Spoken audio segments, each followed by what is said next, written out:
Wayanad MP Priyanka காந்தியை தகுதி நீக்கம் செய்ய கோரி கேரள உயர்நீதிமன்றத்தில் மனு தாக்கல் செய்யப்பட்டுள்ளது. வயநாடு தொகுதியில் நடந்த நாடாளுமன்ற இடைத்தேர்தலில் காங்கிரஸ் சார்பில் பிரியங்கா காந்தி போட்டியிட்டு வெற்றி பெற்றார். இந்த நிலையில் பாஜகவைச் சேர்ந்த நவ்யா ஹரிதாஸ் என்பவர் கேரள உயர்நீதிமன்றத்தில் மனு தாக்கல் செய்துள்ளார். அதில் பிரியங்கா காந்தி தாக்கல் செய்த தேர்தல் பிரமாண பத்திரத்தில் அவருடைய சொத்துக்கள் குறித்தும் குடும்பத்தின் சொத்துக்கள் குறித்தும் தவறான தகவல்களை வழங்கியுள்ளதாக கூறப்பட்டுள்ளது. இது தேர்தல் நடத்தை விதிகளுக்கு எதிரானது என்பதால் பிரியங்கா காந்தியின் வெற்றியை ரத்து செய்து எம்பி பதவியில் இருந்து அவரை தகுதி நீக்கம் செய்ய உத்தரவிட வேண்டுமென நவ்யா ஹரிதாஸ் கோரிக்கை விடுத்துள்ளார். இவ்வழக்கு வரும் ஜனவரி மாதம் விசாரணைக்கு வரும் என எதிர்பார்க்கப்படுகிறது. ஜிஎஸ்டியின் கீழ் பாப்கார்னுக்கு 3 வெவ்வேறு விதமாக வரி விதிக்கப்பட்டிருப்பது அபத்தமான முடிவு என காங்கிரஸ் பொதுச் செயலாளர் ஜெயராம் ரமேஷ் தெரிவித்துள்ளார். தனது எக்ஸ் பக்கத்தில் பதிவிட்டுள்ள அவர், பாப்கார்னுக்கு 3 விதமாக வரி விதிக்கப்பட்டிருப்பது சமூக ஊடகங்களில் மீம்ஸ்கள் மூலமாக அதிகளவில் விமர்சனத்திற்கு உள்ளாவதை சுட்டிக்காட்டியுள்ளார். 3 விதமான வரி விதிப்பு ஒரு தீவிரமான சிக்கலை எடுத்துக்காட்டுவதாக குறிப்பிட்டுள்ள ஜெயராம் ரமேஷ், ஜிஎஸ்டி முறையில் மோசடி செய்வதற்கென்று போலி நிறுவனங்கள் ஆயிரக்கணக்கில் உள்ளதாகவும் இதனை கண்காணிப்பது பலவீனமாக இருப்பதாகவும் தெரிவித்துள்ளார்.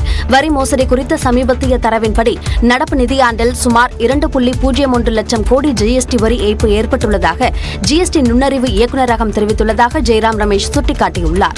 மத்திய பட்ஜெட்டுக்கு இன்னும் 40 நாட்களே உள்ள நிலையில் அதை முழுமையாக சீரமைத்து ஜிஎஸ்டி 2.0 அறிமுகப்படுத்த பிரதமரும் நிதியமைச்சரும் தைரியமாக வருவார்களா என்றும் அவர் கேள்வி எழுப்பியுள்ளார்.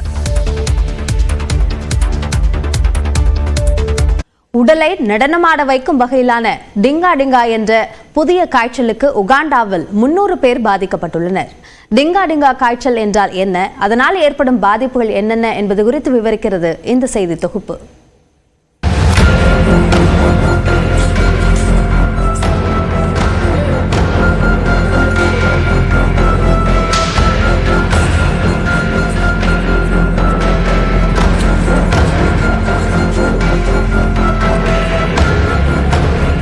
அடித்த காய்ச்சலுக்கு உடலெல்லாம் ஆட்டம் கண்டுவிட்டது என்று கூறி கேட்டிருப்போம்.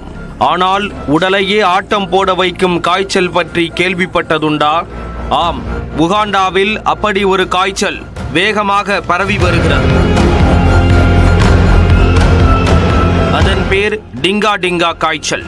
அந்நாட்டின் பண்டிபுகியோ மாவட்டத்தில் முதலில் கண்டறியப்பட்ட இந்த காய்ச்சலின் அறிகுறிகள் கொஞ்சம் விசித்திரமானது. கட்டுப்படுத்த முடியாத அளவிற்கு உடலில் நடுக்கம் ஏற்படுவதும் கட்டுப்பாடின்றி உறுப்புகள் தானாக அசைவதும் இந்த நோயின் முக்கிய அறிகுறிகளாக கூறப்படுகின்றன. அத்துடன் அதீத காய்ச்சல், கை கால்களை அசைக்க முடியாத அளவிற்கு பக்கவாத உணர்வு, எழுந்து கூட நடக்க முடியாத அளவிற்கு உடலில் சக்தி இழப்பு உள்ளிட்டவையும் டிங்கா டிங்கா காய்ச்சலுக்கான அறிகுறிகள் என்று மருத்துவர்கள் கூறுகிறார்கள். பண்டிபுகியோவில் சுமார் 300 பேர் டிங்கா டிங்கா காய்ச்சலால் பாதிக்கப்பட்டுள்ளனர்.